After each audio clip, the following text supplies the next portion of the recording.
Bismillahirrahmanirrahim. Assalamualaikum warahmatullahi wabarakatuh. Alhamdulillahirabbil alamin. Wassalatu wassalamu ala asyrafil anbiya'i wal mursalin wa ala alihi wa sahbihi wat tabi'ina lahum bi ihsanin ila yaumiddin. Summa amma ba'd. Bapak dan Ibu sekalian, hadirin dan hadirat jamaah salat subuh Masjid Al-Huda rahimahullah. Mudah-mudahan Allah Subhanahu wa taala senantiasa memberikan kepada kita istiqamah di dalam menjalankan segala perintahnya, istiqamah di dalam melakukan salat subuh berjamaah, kemudian istiqamah terus-menerus di dalam mengkaji dan mempelajari ajaran-ajaran Islam, hadis-hadis Nabi Muhammad SAW. Hadirin dan hadirat rahimahullah, pada kesempatan pagi ini kita akan membacakan beberapa hadis.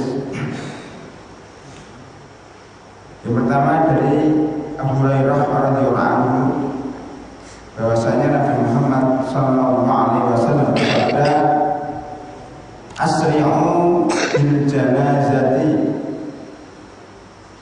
fa in taku salihatan fa khairun tuqaddimunaha alaihi wa in takun ghairu dzalika fa syarrun tad'unahu an riqabikum." Hadis riwayat Imam Bukhari dan Imam Muslim. Dari Abu Hurairah bahwasanya Rasulullah SAW bersabda, "Percepatlah kalian menguburkan jenazah, karena jika dia adalah orang yang baik, orang yang mati itu adalah orang yang baik, maka sesungguhnya kalian telah mempercepat kebaikan bagi dirinya. Karena kalau baik, maka Allah SWT segera memberikan dia pahala, tidak memperlambat pahala yang akan diberikan Allah kepada jenazah si mayit tersebut. Wa in takul ghairu dzalik, jika dia bukan orang baik, dia orang jahat, banyak dosanya, maka fasyarrun tad'unahu an riqabikum, maka berarti kejahatan-kejahatan, kejelekan-kejelekan yang kalian akan segera lepas diri dari diri kalian. Karena pengurusan jenazah segera selesai, sudah beres, berarti sudah tidak ada tanggung jawab lagi terhadap jenazah yang konon adalah orang yang tidak baik ini. Intinya bahwa orang yang meninggal dunia, menurut hadis ini, agar dipercepat pengurusannya, tidak diperlambat-lambat, apalagi sampai sehari, 2 hari, 3 hari, 4 hari, bahkan seminggu, sebagaimana dilakukan oleh beberapa agama atau beberapa tempat, beberapa adat istiadat yang mengharuskan beberapa jenazah untuk tinggal beberapa hari atau beberapa saat lamanya. Ini jika memang tidak ada yang ditunggu. Seandainya meninggal pada sore hari, tidak apa-apa kalau diurus dan dikubur pada malam hari. Tetapi kalau ada yang ditunggu, saudaranya yang jauh, yang masih di luar negeri, atau saudaranya masih di luar kota, maka tidak apa-apa ditunggu barang sebentar. Tetapi kalau saudaranya menunggu hari liburnya, namanya hari meninggalnya hari Rabu, liburnya hari Sabtu, baru bisa datang, maka sudahlah, tidak usah menunggu saudara yang datangnya baru 2 hari lagi. Kalau Indonesia, daerah Indonesia, saya kira masih bisa ditempuh, tidak sampai 1 hari, kecuali kalau tidak mendapatkan tiket pada hari itu, maka bisa molor sampai seharian. Tapi kalau bisa mendapatkan tiket, itu insya Allah kalau meninggalnya sebelum zuhur, maka insya Allah maghrib dikuburkan karena saudaranya atau kerabatnya sudah datang. Ini semuanya tadi sudah saya sebutkan agar kebaikan-kebaikan yang ada pada diri mayat itu bisa segera diberikan pahala oleh Allah Subhanahu wa taala. Seandainya dia orang yang enggak baik, agar dosa-dosanya bisa segera diletakkan dari pundak kita, karena kitalah yang bertanggung jawab terhadap mayit tersebut. Ini hadis yang pertama. Hadis yang kedua dari Abu Hurairah radhiyallahu anhu juga, bahwasanya Nabi Muhammad sallallahu alaihi wasallam bersabda, nafsul mu'min mu'allaqatun bidainihi. Jiwa seseorang itu tergantung pada utangnya. Nafsul mu'min mu'allaqatun bidainihi. Jiwa mukmin tergantung pada utangnya. Jadi utang ini tidak main-main. Hatta yuqda anhu, sampai utangnya itu dibayar. Mu'allaqatun di sini artinya tergantung, tidak bisa diangkat ke langit. Misalnya kalau sekarang orang ditangkap oleh polisi, tidak disidang-sidangkan, nafsunya terkatung-katung, apakah dia bebas dari tuntutan atau dia akan dimasukkan penjara, tidak jelas. Tapi jelas dia sudah ditangkap. Ini menyakitkan. Ketidakjelasan seorang atau calon narapidana ini menyakitkan.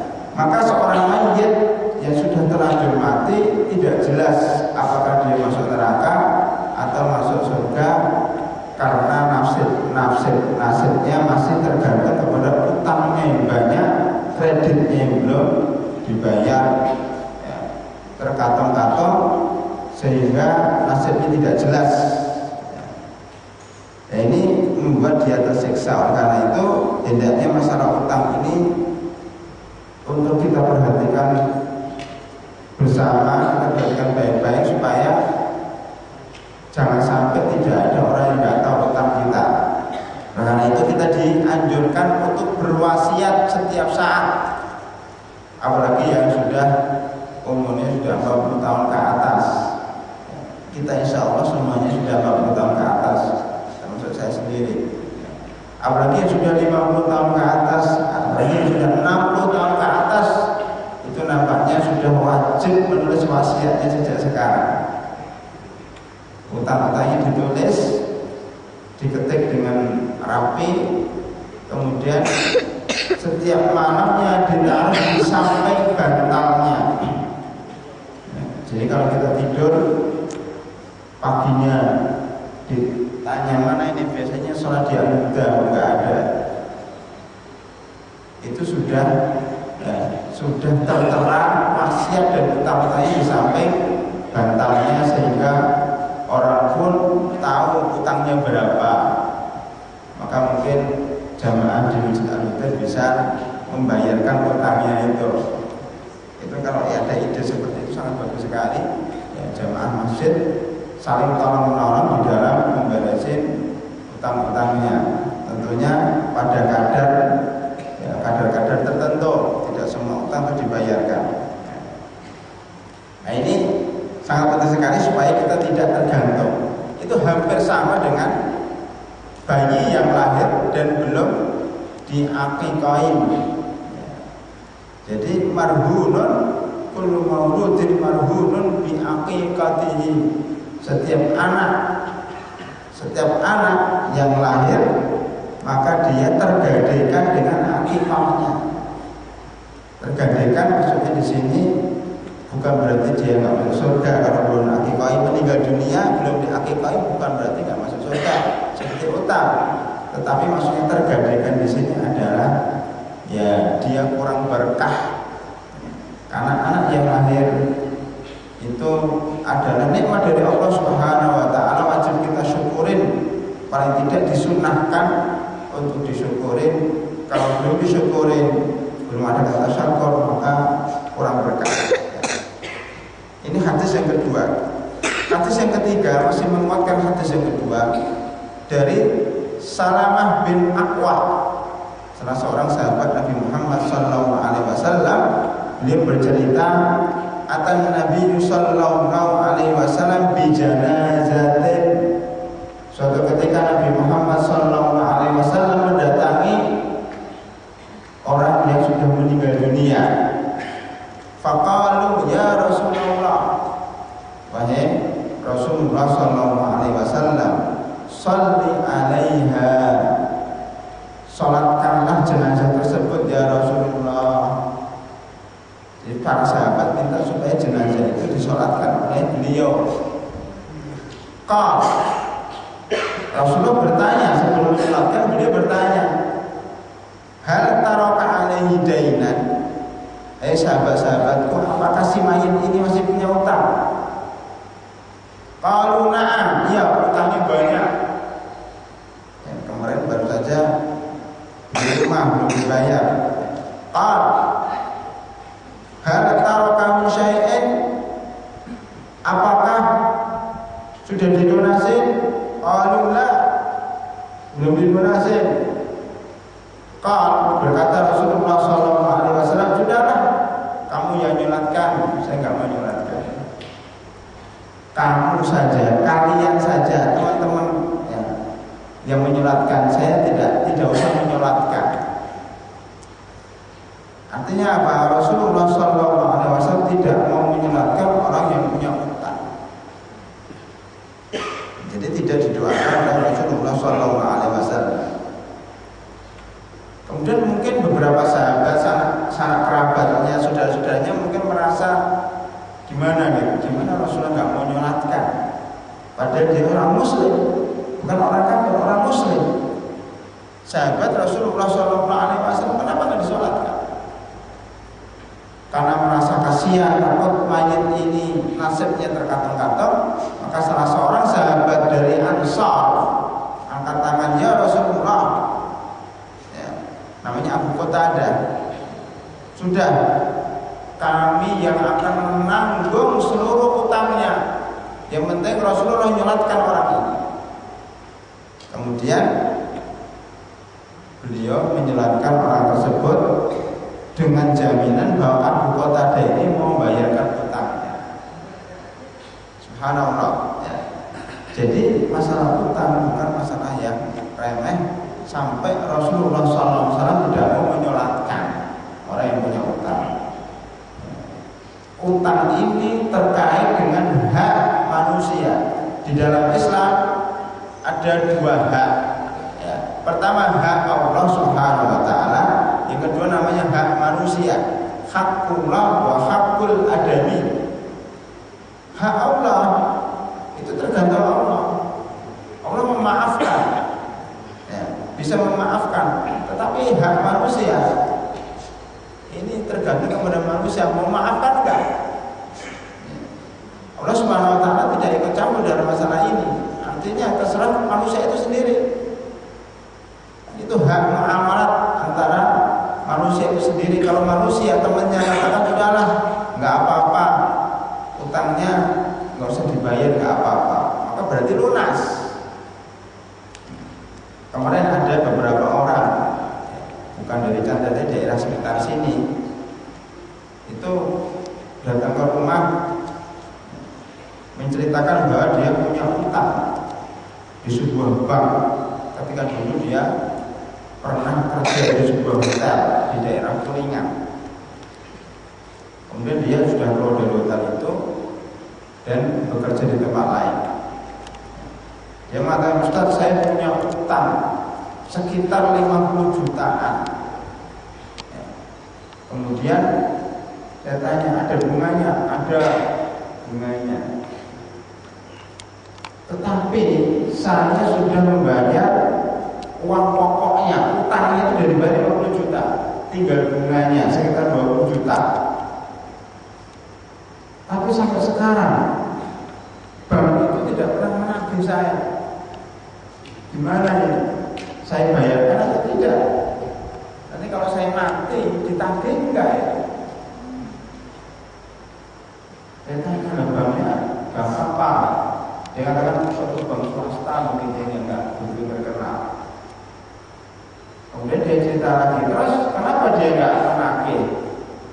dia cari informasi kenapa bank ini nggak menagih. Ternyata ada yang dikatakan bahwa bank itu sudah bangkrut. Bank itu sudah bangkrut kayak Bank Senturi gitu, kira-kira gitu lah. Itu bukan Bank Senturi. Kemudian diberitahu juga kepada bapak ini, bank secara umum bank itu kalau pinjamnya di bawah 100 juta, kalau bangkrut maka dianggap lunas. Tapi kalau di atas 100 juta maka tetap diminta. Itu ceritanya seperti itu. Bukan berarti kemudian kita setelah ini berbondong-bondong minjem sama bank di bawah 100 juta dan mendoakan supaya bank itu bangkrut. Bukan berarti itu. Tetapi ini adalah suatu kasus yang menimpa teman ini. Kemudian dia bertanya, gimana hukumnya Ustaz? Saya bayar enggak utang ini? Kalau itu saya jawab, Pak, Bapak cuma minjem 50 juta dan Bapak sudah bayar 50 juta selesai. Dan 20 juta itu bunga. Artinya bukan kewajiban Bapak sebenarnya untuk membayar bunga itu. Apalagi banknya sudah tidak meminta, artinya dianggap lunas sudah, tidak perlu dibayar kalau dia sudah nggak minta dan dianggap lunas. Kenapa kita memaksakan diri membayar 20 juta lagi? Justru kalau kita bayar 20 juta padahal dia nggak minta, justru kita berdosa. Kenapa? Karena kita memberikan atau menyetujui bunga bank yang itu dengan riba. Kita bayar malah dosa, nggak bayar malah selamat. Kenapa? Karena kalau kita bayar berarti kita ta'awun, wala ta'awun al ismi wal udwan, berarti kita telah bekerja sama dalam hal perbuatan dosa, kerjasama dalam hal yang dimurkai oleh Allah Subhanahu wa Ta'ala. Maka sudahlah, katakan 20 juta itu bisa dipakai untuk bangun rumah karena orang ini namanya mau pindah ke daerah Jawa Timur, beli rumah dan sebagainya. Saya katakan bisa dipakai untuk tambahan ketika membeli rumah. Ini insya Allah tidak apa-apa karena utang pokoknya ada 50 juta. Kecuali dalam keadaan memang kita pinjam ke suatu tempat, ke bank umpamanya, dan bank itu meminta kepada kita walaupun minta bunga sudah terlanjur. Di kasus tadi seandainya bank kemudian menagih yang 20 juta, apakah harus dibayar? Kita katakan kalau bisa nggak bayar tanpa terjerat hukum-hukum yang berlaku di negara kita, itu tidak apa-apa. Tetapi kalau tidak bisa, kalau nggak bayar itu akan dipermasalahkan, maka terpaksa harus bayar karena sudah terlanjur setuju dengan akad utang piutang dan akad bunga tersebut. Kita harus banyak istighfar kepada Allah Subhanahu wa Ta'ala karena telah terjerat dalam transaksi yang mengandung riba.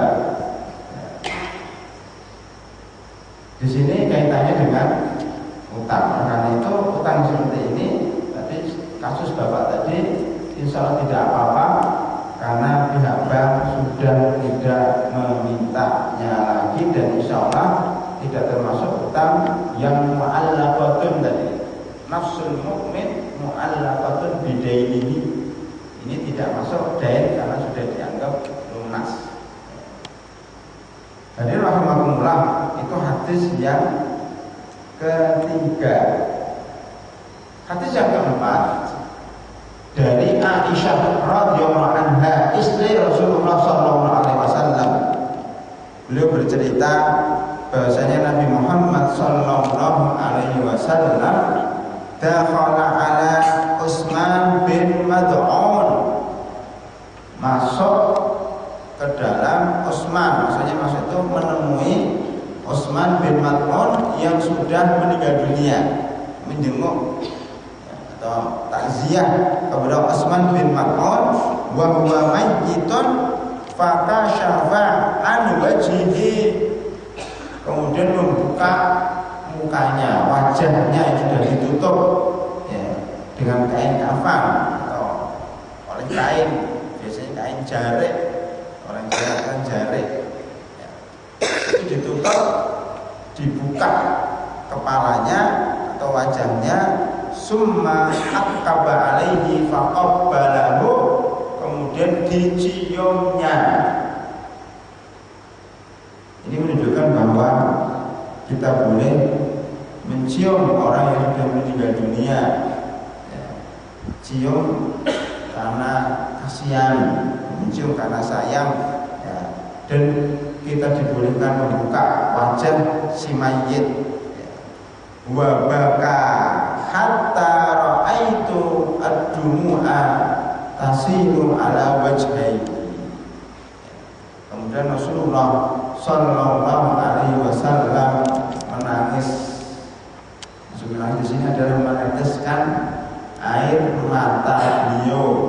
Sampai saya melihat, kata Aisyah, karena istrinya mungkin ikut menemani, beliau mengatakan, Aisyah mengatakan, sampai saya melihat air matanya mengalir di wajahnya atau di atas pipinya. Ini menunjukkan Rasulullah Sallallahu Alaihi Wasallam pun bisa menangis ketika sahabat-sahabatnya, teman-temannya itu meninggal dunia.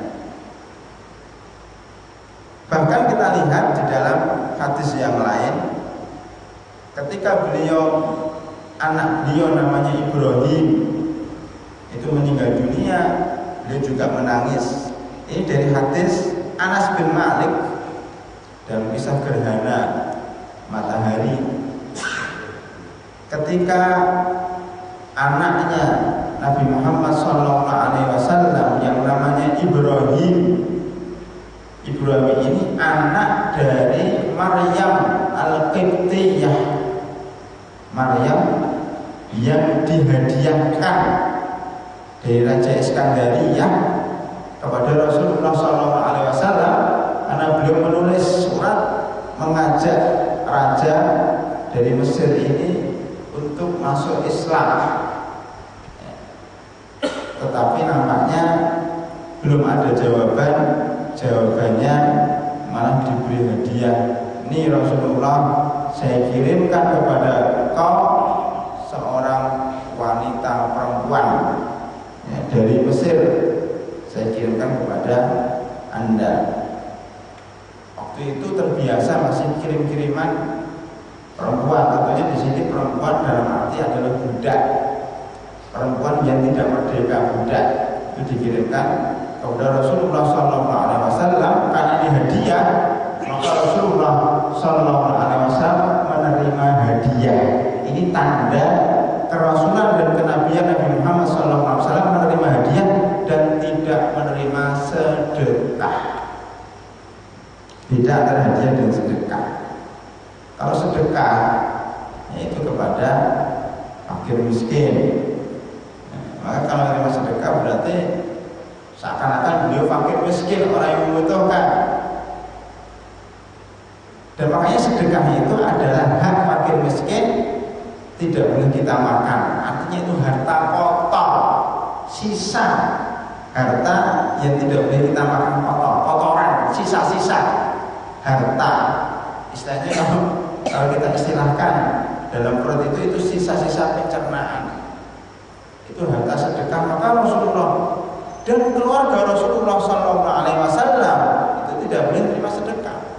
Kalau ada yang mengatakan Habib atau Syarif ya, atau Ashraf ya, yang masuk dalam keluarga Nabi Muhammad SAW itu tidak benar dapat mendapatkan sedekah walaupun miskin. Tetapi kalau hadiah boleh, karena hadiah ini bukan sisa harta. Hadiah ini menunjukkan kecintaan seseorang kepada temannya. Tahabu, kata Rasulullah, salahlah kalian memberikan hadiah, karena kalau Kalau kita terbiasa saling memberikan hadiah, insya Allah menimbulkan rasa cinta di antara kaum muslimin. Makanya ketika kita Idul Kurban kemarin, daging kurban itu dibagi menjadi 3. Pertama, sepertiga daging yang kita hewan yang kita sembelih itu sepertiganya untuk kita makan dan keluarga kita. Sunnahnya seperti itu. Yang sepertiga lagi diberikan kepada fakir miskin, sepertiga saja. Yang sepertiga lagi kita pakai untuk memberikan hadiah kepada teman-teman, kerabat, tetangga, walaupun tetangga-tetangga itu teman-teman itu kaya, tidak apa-apa. Karena sebagai hadiah, sebagai rasa cinta kita kepada yang kita berikan hadiah kepadanya. Maka hadiah beda dengan sedekah. Hadiah ini tentunya levelnya lebih tinggi, barangnya itu lebih tinggi. Oleh karena itu Rasulullah SAW menerima hadiah berupa budak wanita yang namanya Maryam Kiptiyah. Maryam dari suku Kipti yang merupakan orang Mesir asli. Kalau kita belajar di Mesir itu ada namanya Egypt, yang Mesir itu namanya Egypt. EGZPT, Egypt itu maksudnya Kiptiun, Kipti, jadi Egypt itu penduduk Mesir asli. Biasanya kalau Kipti, kalau di Mesir itu konotasinya adalah orang non Muslim, orang Kristen. Kipti, orang Kristen asli Mesir. Karena dulu Mesir itu di bawah penjajahan Romawi, Ortodoks Romawi. Itu masih ada sisa-sisa. Tapi subhanallah, dengan dakwah Rasulullah SAW dan para sahabatnya, Mesir yang dulunya negara Kristen itu berubah menjadi negara Islam. Karena sahabat yang dipimpin oleh Amr bin As, dan masjidnya masih ada sampai sekarang, masjid tertua di Mesir. Amr bin As masih berdiri megah, lebih besar daripada Masjid Al-Huda ini. Besar. Sampai sekarang berdiri megah. Itu pertama kali masjid yang dibangun di Mesir pada zaman sahabat Amr bin As radhiyallahu anhu dengan 4.000 pasukan, mampu mengalahkan pasukan Romawi, dibantu oleh penduduk setempat yang beragama Kristen. Jadi penduduk ini benci sama pemerintah Romawi yang memang mendolimi penduduknya sendiri, mendolimi sesama agamanya sendiri. Makanya penduduk Mesir itu cinta sama Muslim. Amr bin As orang Muslim beda agama, tapi karena akhlaknya baik, mereka tidak mendolimi, justru membantu mereka melawan penjajah Romawi itu. Kemudian setelah itu 4.000 pasukan Muslim tidak pulang ke Madinah, di situ tinggal di situ, menikah dengan orang-orang di situ, sehingga sampai sekarang Mesir itu gabungan antara orang Arab dengan orang Barat. Kadang berbeda wajahnya, wajah umumnya daerah Saudi Arabia dengan Yaman dengan Kuwait agak beda karena gabungan antara Romawi dan Arab. Nah ini Mesir, perempuan Mesir Kiptian ini adalah salah satu budak Rasulullah SAW. Dari budak ini lahirlah namanya Ibrahim. Bapak dan Ibu sekalian, seorang budak kalau digauli oleh tuannya, maka anaknya menjadi tuan ibunya. Jadi anaknya menjadi tuan ibunya, ibunya ini budaknya. Inilah yang disyaratkan oleh Rasulullah SAW di hadis Arba'in An-Nawawi yang pertama, hadis Arba'in tentang tanda-tanda hari kiamat. Salah satunya antalidal amatu rabbataha, seorang budak itu melahirkan tuannya. Maksudnya di sini seorang budak melahirkan tuannya. Nanti di suatu zaman kalau banyak tuan-tuan yang punya budak-budak dan budaknya digauli kemudian punya anak, maka berarti ini budak-budak yang melahirkan tuan-tuannya. Inilah tanda hari kiamat. Apakah sudah terjadi? Sudah terjadi, Pak. Ini sudah terjadi, sudah lewat. Ya. Pada zaman keemasan Islam, saking banyaknya budak, maka banyak budak-budak yang melahirkan tuan-tuannya. Bahkan sekitar sekitar abad ke-5 sampai abad ke-7 itu kekuasaan Islam dikuasai oleh budak-budak. Saking banyaknya budak ini akhirnya bisa menguasai kerajaan-kerajaan Islam, termasuk yang terkenal adalah Zahir Bebrus dan Saifuddin Qutuz, raja Mesir yang berasal dari budak, itu mampu memukul mundur tentara Tatar yang waktu itu sudah merambah ke seluruh negara Islam. Baghdad dihancurkan, Syam, daerah Lebanon, Palestina dihancurkan, tinggal Mesir yang belum hancur. Maka tampillah Saifuddin Qutuz dan Zahir Bebrus, seorang budak yang memimpin Mesir, mampu mengalahkan tentara Tatar hingga mereka lari tunggang-langgang. Subhanallah. Di sini Rasulullah SAW mempunyai budak namanya Maryam. Bapak dan Ibu sekalian, Maryam Qibtiyah ini kasusnya pernah diangkat oleh Allah Subhanahu wa taala di dalam surat At-Tahrim juz 20 juz 28, akhir juz 28 dalam surat Tahrim menyebutkan bahwasanya ya, Rasulullah SAW pernah mengharamkan madu kepada beliau sendiri. Maka disebut tahrim, mengharamkan sesuatu yang diharamkan oleh Allah Subhanahu wa taala. Rasul ditegur, wahai Nabi, lima tuharrimu ma ahallallahu lak tabtaghi mardata azwajik. Wahai Nabi, wahai Rasul, kenapa Anda mengharamkan apa-apa yang diharamkan oleh Allah untuk Anda? Sebagian dari tafsir mengatakan beliau mengharamkan madu, sebagian yang beliau mengharamkan Maryam, karena waktu itu kasusnya Siti Maryam, seorang budak ini digaulin di rumahnya Hafsah. Hafsah itu adalah istri beliau juga dari anaknya Umar bin Khattab. Hafsahnya marah. Kemudian Rasulullah mengatakan, sudahlah kalau gitu saya tidak akan menggauli Maryam lagi, tapi jangan diberitahu kepada orang lain. Tetapi Hafsahnya tidak taat sama Rasulullah, dia membocorkan rahasia itu kepada Aisyah, radhiyallahu anha. Itu kisahnya juga sangat terkenal sekali, bagaimana Aisyah sama Hafsah ini bersekongkol untuk ya mengerjai Rasulullah SAW karena suaminya cemburu maksudnya, karena dia ketika keluar dari Zainab binti Jahas itu biasanya minum madu. Ya, beliau cemburu Aisyah sama Hafsah kepada Zainab. Maka gimana kalau kita Hafsah sama Aisyah bersama-sama mengatakan, gimana kalau kita katakan kalau itu baunya gak enak. Makanya ketika Rasulullah keluar dari situ, Hafsah mengatakan baunya gak enak. Nah ini apa namanya, oleh Allah SWT ditegur, kenapa kalian berdua mengkhianati Rasulullah SAW? Karena intatuba ilallahi faqad sabat qulubukuma. Kalau kalian berdua tobat kepada Allah SWT, maka Allah akan mengampuni dosa-dosa kalian. Ini kisahnya Hafsah dan Aisyah. Insyaallah nanti bisa dirujuk di surat Tahrim. Kita kembali kepada kisah kita. Jadi Ibrahim ini yang masih kecil ini meninggal dunia. Ya, meninggal dunia. Ketika itu beliau kuburkan.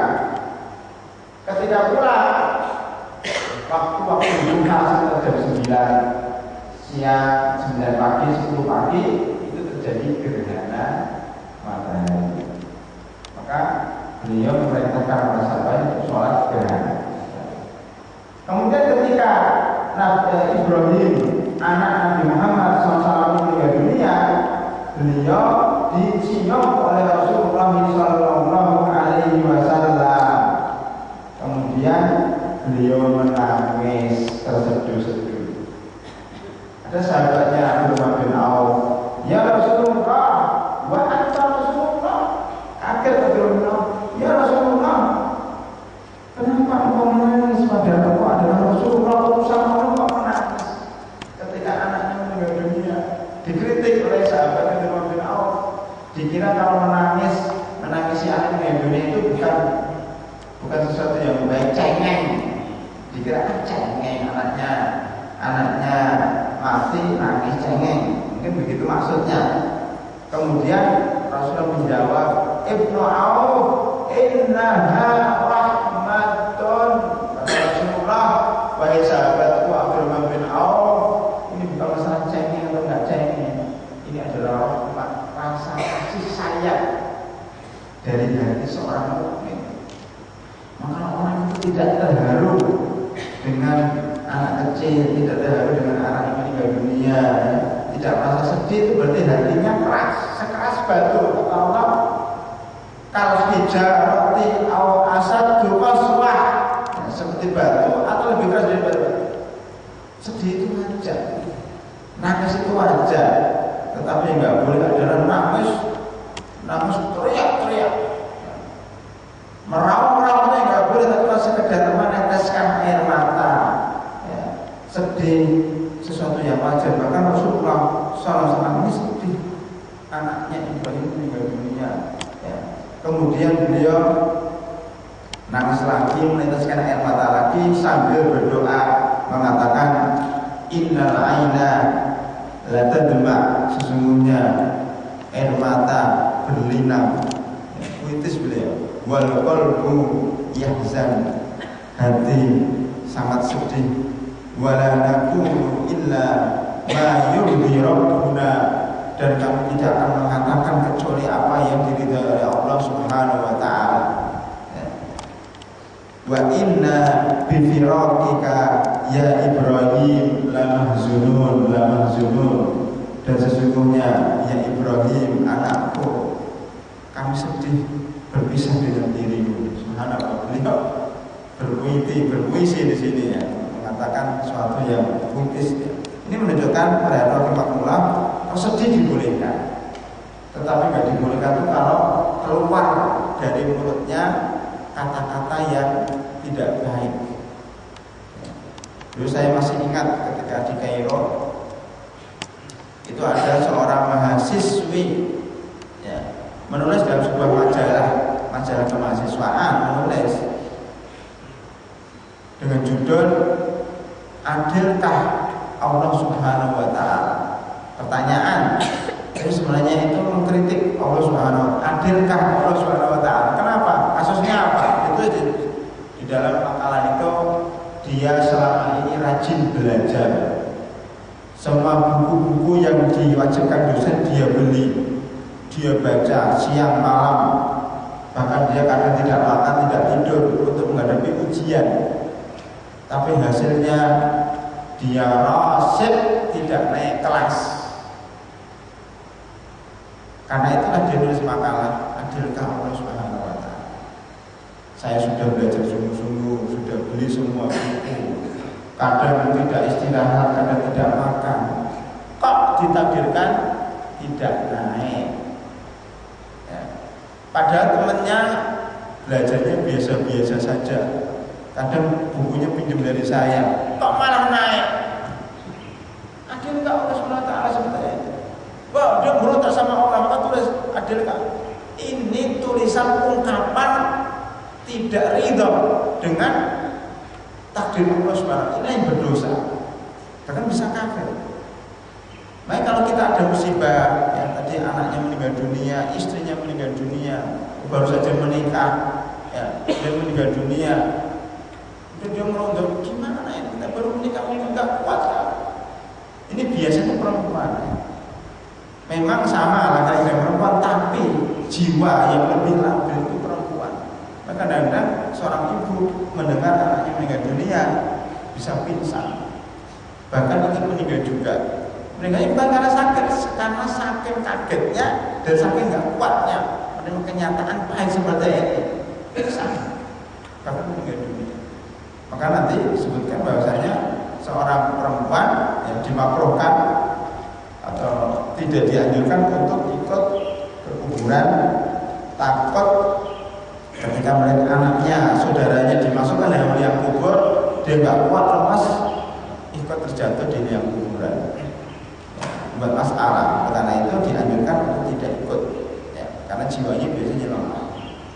Jadi para hadirin rahimakumullah, nangis dibolehkan. Yang dibolehkan adalah berteriak-teriak, kemudian mengungkapkan kata-kata yang tidak diridhai oleh Allah Subhanahu wa taala.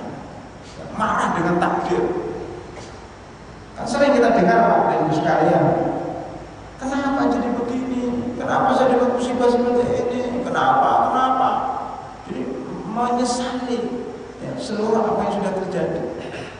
Nah, ini nggak boleh. Udah inna lillahi wa inna ilaihi raji'un. Udah kita sabar-sabarkan. Memang hidup seperti ini. Hidup itu memang ya terus menghadapi musibah biasa. Allah Subhanahu wa taala sendiri berfirman di dalam surat Al-Balad, laqad khalaqnal insana fi kabad. Sesungguhnya saya telah menciptakan manusia dalam keadaan susah payah. Artinya bukan menciptakan susah payah, tapi manusia itu sendiri diciptakan memang tabiatnya akan menghadapi masalah di dunia ini. Saya yakin kita semuanya Bapak dan Ibu sekalian pasti dalam hidup ini banyak masalah. Kata pejabat tinggi, kata presiden banyak masalah, banyak dikritik. Pejabat juga gitu, banyak masalah, banyak dikritik, banyak dijebak. Ya, bahkan dia juga berdosa pun masuk penjara, dituduh korupsi. Ya, tidak ada seorang pun sekaya apapun juga mesti punya masalah. Jadi kira orang kaya itu nggak punya masalah. Ya, orang miskin pun juga punya masalah. Orang sehat punya masalah, orang sakit punya masalah. Jadi memang tabiat manusia itu punya masalah. Laqad khalaqnal insana fi kabad. Sesungguhnya kami menciptakan manusia dalam keadaan susah payah. Jadi menangis boleh, tetapi tidak boleh mengatakan sesuatu yang tidak diridhai oleh Allah Subhanahu wa taala. Bahkan di sini di dalam hadis yang lain disebutkan bahwasanya beliau mengatakan wa innal mayyita la yu'adzabu bibuka ahli. Sesungguhnya mayat itu akan diadab dengan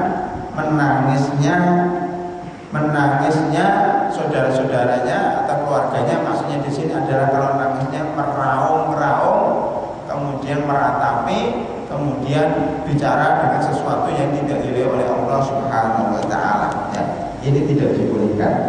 Hadirin rahimakumullah. Kalau menangis bagaimana dirikan oleh Fatimah radhiyallahu anha.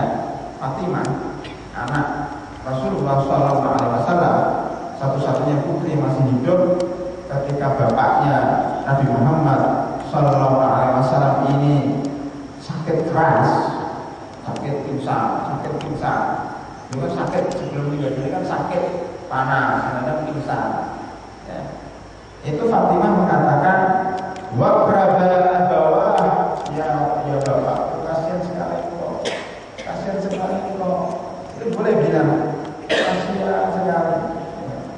Kemudian ketika Rasulullah SAW itu bangkit atau sadar dari pingsannya, beliau mengatakan laisa ala abika karbul ba'dalyawm. Beliau mengatakan enggak Fatimah, setelah ini insya Allah bapakmu tidak akan bermasalah, insya Allah. Maksudnya sudah ajarannya sudah mendekati, sudah tiba.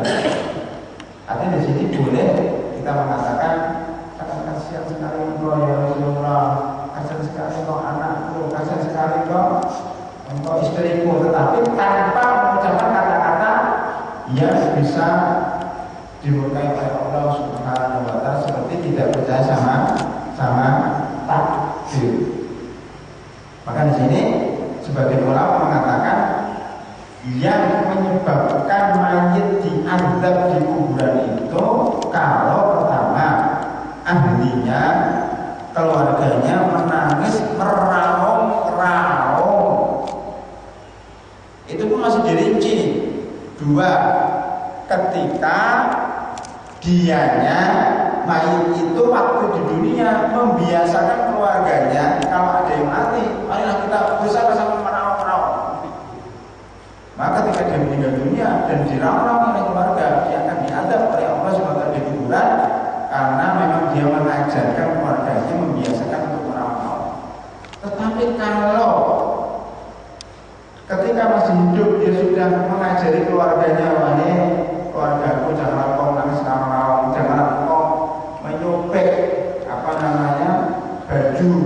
Ya, dulu zaman jadinya itu perempuan keluarganya meninggal dunia, itu rambutnya dikurai begitu, rambut itu menunjukkan bahwa dia itu sudah nggak ada semangat hidup lagi. Kalau kita lihat perempuan rambutnya nggak dirapikan, mereka begitu. Ya, itu berarti sudah ini orang stres. Itu tentu jadinya dosa besar.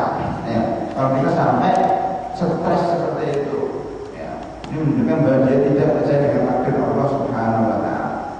Jadi tadi rinciannya, kalau dia membiarkan keluarganya seperti itu, berarti dia akan diadab nanti di akhirat. Tetapi kalau dia sudah mengajarkan kebaikan, melarang keluarganya merau-rau, tapi ketika dia meninggal keluarganya si merau-rau, itu dosa keluarganya, bukan dosa dia, sehingga dia tidak akan diadab pada hari kiamat atau di akhirat.